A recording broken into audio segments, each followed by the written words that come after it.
Salut et bienvenue dans le Mycélium. Je m'appelle Claire et sur ce podcast, je te partage mes lectures et mes apprentissages pour nourrir nos réflexions, décristalliser nos idées reçues, se mettre à la page sur les questions de féminisme, de diversité et d'inclusivité dans toutes leurs ramifications. À chaque fois, je te propose de suivre un nouveau filament du Mycélium pour voir où il nous mène. C'est parti pour l'épisode du jour. Comme je t'en parlais dans l'épisode précédent, pour aujourd'hui, j'avais prévu de faire un point sur les courants du féminisme. Parce que je me rends compte que ce sont des notions qui me paraissent aller de soi aujourd'hui, mais en fait ce n'est pas le cas pour tout le monde. Et d'ailleurs, je ne pense pas que la Claire d'il y a 10 ans avait conscience de tout ça non plus. D'ailleurs, pas plus tard que ce mois-ci, une consoeur enseignante, que je salue au passage, s'est retrouvée face à une classe de licence dont personne n'avait entendu parler de féminisme intersectionnel ou décolonial. Peut-être que toi non plus d'ailleurs. Et on est là pour ça après tout. Donc, j'ai commencé à écrire cet épisode. Et puis, en tirant le fil, je me suis rendu compte que pour bien comprendre les différents courants féministes, leurs points de convergence, mais aussi leurs points de divergence, il fallait déjà bien comprendre des concepts comme le genre, la socialisation, etc. L'épisode initial a donc muté et sera en 2 parties pour éviter l'indigestion. Donc, ceci n'est pas un épisode sur le féminisme. J'avais prévenu en même temps que mon cerveau n'aime pas trop les lignes droites. Donc, pour le sujet du jour, une réaction qu'on peut entendre, notamment quand on parle de genre, c'est « Pourquoi vous compliquez tout ? C'était plus simple avant !» Avant quoi ? Je pose la question. Comme je le disais, autant ce sont des concepts assez évidents dans les cercles militants, concernés, informés, autant pour le grand public, c'est moins clair. En même temps, ce n'est pas ça qu'on nous apprend à l'école, sauf à tomber sur une prof qui sort des sentiers battus. Donc ce n'est pas étonnant. Mais c'est sacrément problématique, comme tu vas le comprendre, si tu n'es pas déjà sensibilisé, bien sûr. Oui, parce que si tu es déjà au taquet là-dessus, pas sûr que je t'apprenne grand-chose, c'est sans rancune. Je tiens à prendre chaque personne de là où elle part pour qu'on avance ensemble. Toute cette discussion confirme, une fois de plus, qu'il ne faut pas se contenter de ce qu'on a appris à l'école, qu'il est important de s'éduquer par soi-même. Et ça tombe bien, l'apprentissage, c'est à la fois une de mes valeurs fondamentales et ce que j'essaye de faire ici. Donc aujourd'hui, je propose de tout remettre à plat. Reprendre les bases. Commençons d'ailleurs par un premier terme qui, si tu débutes en féminisme, peut te paraître évident, mais en fait non. C'est la femme. Mot que je prononce parfois avec une pointounette de sarcasme, tu vas comprendre pourquoi. Donc c'est parti pour la première question à 1000 balles. C'est quoi une femme ? Pour certains, c'est facile. C'est une usine à bébé, un caractère de merde une fois par mois et une capacité naturelle à changer les couches. Rien de bien passionnant tout ça. Si tu creuses un peu, c'est beaucoup plus compliqué que ça. La petite description que je viens de faire, en caricaturant volontairement, ça s'appelle une essentialisation. C'est-à-dire le fait de réduire une personne à une seule de ses dimensions et penser tout connaître d'elle du fait de cette seule dimension. La femme est blanche, petite, douce, maternelle. Elle adore les bébés, le rose, elle a ses règles et les cheveux longs. Je pourrais continuer comme ça longtemps, mais t'as l'idée, je pense. Précisons que l'essentialisation ne s'arrête pas au genre. Elle intervient aussi dans le racisme, le classisme, le validisme. Toutes les formes de discrimination. Quelques exemples au pif, tous les noirs sont comme ceci, les obèses manquent de volonté, les pauvres ne font pas assez d'efforts. On pourrait trouver plein d'exemples d'essentialisation, mais tu as l'idée. Cette essentialisation, à quoi ça sert ? Eh bien, c'est un signe de déshumanisation. Parce que quand on fait ça, on ne voit pas l'autre pour l'être humain unique et complexe qu'il est, mais comme un ensemble de caractéristiques interchangeables qui transforment les personnes en des masses indiscernables. Parce que c'est beaucoup plus difficile de dominer, discriminer, flouer et rabaisser quelqu'un que tu considères comme ton égal, quelqu'un qui te ressemble, dont tu vois les points communs avec toi. Pour en revenir à la fameuse question « c'est quoi une femme ?» Eh bien une femme n'est pas non plus ses organes génitaux. Pour certains, une femme, ça naît avec le service 3 pièces à l'intérieur, point barre. Circuler, y a rien à voir. Alors bien sûr, une femme peut tout à fait avoir des organes génitaux féminins et personne ne prétend le contraire. Mais c'est un peu plus compliqué que ça, car cette vision des choses exclut plein de monde. les femmes trans, tout le spectre du genre, mais aussi les personnes intersexes perçues comme femmes ou s'identifiant comme telles. Les quoi ? Les personnes intersexes. L'intersexuation, c'est quand tes caractéristiques sexuelles, que ce soit tes hormones, tes organes, tes chromosomes, etc., ne rentrent pas dans les cases homme-femme définies par la médecine occidentale. Les personnes intersexes représentent jusqu'à 2% des naissances. Tu n'en as jamais entendu parler ? C'est fort possible. En même temps, le corps médical fait tout pour cacher ces naissances, notamment à grands coups d'opérations, de traitements hormonaux, visant entre autres à rendre l'apparence des organes génitaux plus conformes au sexe masculin ou féminin. Des traitements et des opérations pratiqués sur des enfants ou des bébés incapables de consentir et qui peuvent avoir de graves complications. D'ailleurs, une question qu'on se pose rarement, en cas de doute, qui va trancher pour décider typiquement, par exemple, si on a affaire à un clitoris trop grand ou un pénis trop petit ? Certainement pas la principale personne intéressée. La France fait figure de mauvais élève en la matière, elle a été condamnée à plusieurs reprises pour ça. Tout ça parce qu'il faut cocher une case H ou F à l'état civil. Je ne crois pas qu'il soit traduit, mais si tu lis l'anglais, je ne peux que te recommander Vagina Obscura, An Anatomical Voyage de Rachel Gross, qui traite de ces sujets et bien d'autres, et qui a été pour moi une véritable révélation. Pour en revenir aux organes génitaux, certaines personnes identifiées comme femmes vont naître sans l'un ou l'autre, ou doivent se les faire enlever à un stade de leur vie, tout en restant des femmes.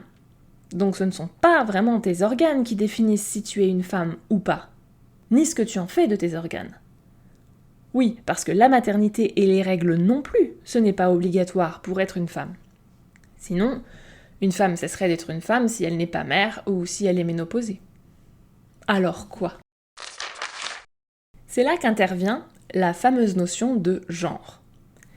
Si ça te paraît encore nébuleux, sache qu'il est important de différencier le sexe, donc les organes génitaux, et le genre, c'est-à-dire une construction sociale selon laquelle on se définit et qui organise nos interactions sociales. Ce concept du genre recouvre aussi bien des dimensions identitaires, historiques, politiques, sociales, culturelles, symboliques. Le genre peut influencer la façon dont on s'adresse à nous, dont on a le droit ou pas de s'habiller, de se coiffer, les comportements qui sont acceptés. C'est notre identité sociale, en 2 mots. Si ton sexe et ton genre concordent, on dit que tu es cisgenre, par opposition à transgenre. Tout comme le sexe, le genre n'est pas binaire. C'est plutôt un spectre et on peut se situer n'importe où dessus. Par exemple, pour simplifier volontairement, on peut s'identifier comme femme, mais ne pas cocher tous les stéréotypes que la société attribue au genre féminin. Pour caricaturer, être une femme et avoir les cheveux courts et conduire des camions. Être un fameux, entre guillemets, garçon manqué. Un terme révélateur qui n'a de sens que dans cette vision binaire des choses et qui sert à désigner une femme qui ne rentre pas dans les cases. Ou pour reprendre la discussion sur les organes génitaux, on peut être une femme et ne pas avoir d'utérus ou choisir de ne pas faire d'enfant. Et le genre n'est pas statique, il peut évoluer dans le temps. Ce n'est pas parce qu'on t'a éduqué d'une manière que tu ne peux pas apprendre à te connaître et te découvrir par étapes. Tout ça, il ne faut pas non plus le confondre avec l'orientation sexuelle, qui est encore autre chose. Si tu veux creuser un peu cette discussion sur qu'est-ce qu'une femme, en des termes simples ou avec des ados, la BD Vagin Tonic peut être un bon point de départ. Avec le genre vient la notion de socialisation, dont je parle souvent ici. Car c'est ça qui compte finalement. Je m'explique. Si tu es identifiée comme une petite fille, généralement du fait de tes organes génitaux, ça va très vite impacter ta vie différemment de si tu étais née avec un pénis. Pas parce que tu es naturellement plus ceci ou moins cela, non. On surestime souvent beaucoup l'inné par rapport à l'acquis. Mais parce que, on l'a vu, le genre est une construction sociale. Tu as peut-être déjà entendu la phrase de Simone de Beauvoir « On ne naît pas femme, on le devient ». Ça veut dire que la société a décidé que, je reste dans la caricature, les filles étaient des pisseuses faibles qui chouinent pour un rien et sont nulles en maths, alors que les garçons sont forts, intelligents et naturellement doués en mécanique. Et tout le monde se comporte en conséquence. On va t'inscrire à la danse plutôt qu'au foot. On va te dire de rester sage, alors que c'est normal que les petits garçons soient turbulents. Adulte, ça continue. Les hommes se sentiront autorisés à ne pas t'écouter, te couper la parole, te donner des leçons sur tes domaines de compétences, t'agresser, ainsi de suite. Parce que la société leur aura montré dès le plus jeune âge qu'ils ont des droits sur les femmes, qu'ils leur sont supérieurs et que c'est normal qu'ils soient turbulents. Tout ça n'a rien de naturel, c'est construit. Il te faut encore une preuve que tes organes génitaux n'ont pas grand-chose à voir là-dedans. Tu n'as pas besoin de te mettre à poil pour être prise de haut par la jante masculine, pour qu'on t'apprenne ton boulot, qu'on te siffle dans la rue. J'en dirai pas plus pour pas spoiler, mais Le cœur des femmes de Martin Winkler, un roman qui se passe dans un service gynécologique et effleure tout plein de ces sujets, te plaira peut-être. Tu entendras peut-être l'idée comme quoi le genre, finalement, c'est quelque chose qu'on fait. Et j'avoue que ça me parle.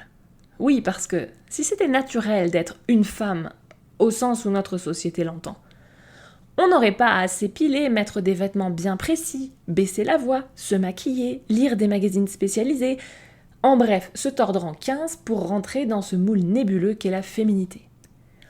Non pas que ce soit mal en soi toutes ces choses, c'est pas ça que je dis.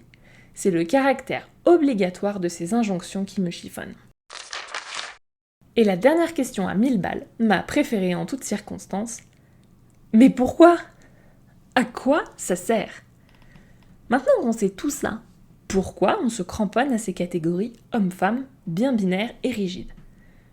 Alors déjà, on va rappeler que cette binarité est vraie dans la culture occidentale et entre autres cultures, mais pas partout.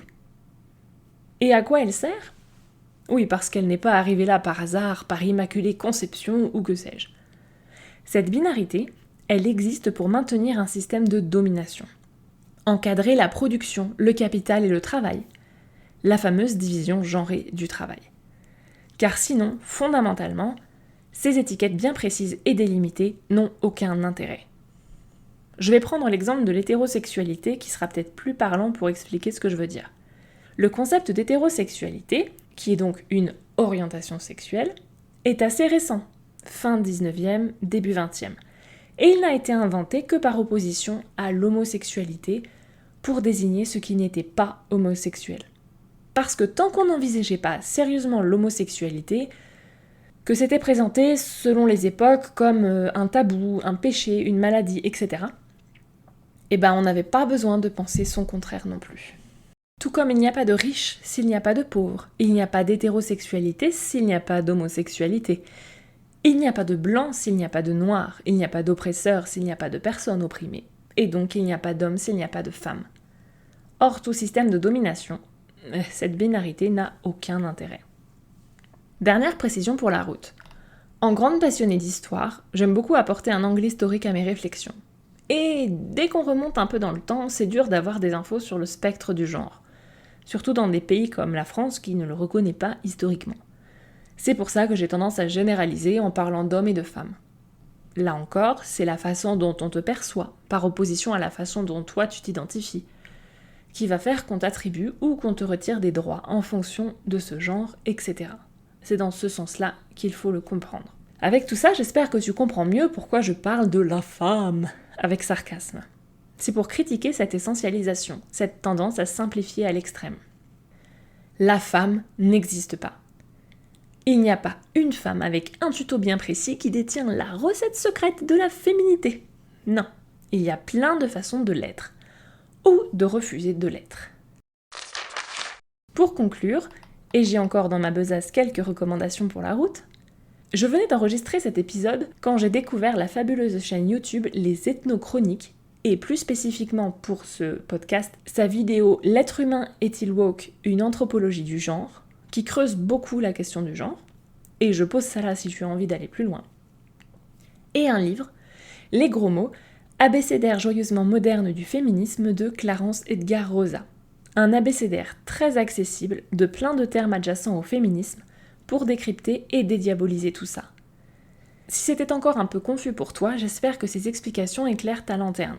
Et si j'ai encore oublié d'expliquer des trucs, n'hésite surtout pas à me le signaler. Comme je le disais en intro, dans le prochain épisode, promis cette fois, on parlera des différents courants féministes. Alors à la prochaine fois. M'ont inspiré pour cet épisode Vagin Tonic, mon petit guide décontracté de la foufoune, de Lily Zone, Le cœur des femmes de Martin Winkler, Vagina Obscura, An Anatomical Voyage de Rachel Gross, en anglais, Appartement sur Uranus de Paul B. Preciado, Les gros mots, abécédaire joyeusement moderne du féminisme de Clarence Edgar Rosa, et L'être humain est-il woke, une anthropologie du genre, la chaîne Les Ethnochroniques sur YouTube. Voilà pour l'épisode du jour. Si tu as des questions, des suggestions ou envie de papoter, on peut discuter sur Instagram ou par email. Ce podcast est réalisé bénévolement, donc tu peux le soutenir en faisant un don sur Tipeee si tu peux te le permettre. Ça m'aidera à couvrir mes coûts, oui, acheter des livres et des croquettes pour mes 5 chats. Et sinon, si ce podcast te plaît, tu peux le soutenir en l'envoyant dans les étoiles, 5 de préférence, et en le faisant voyager autour de toi. Merci beaucoup!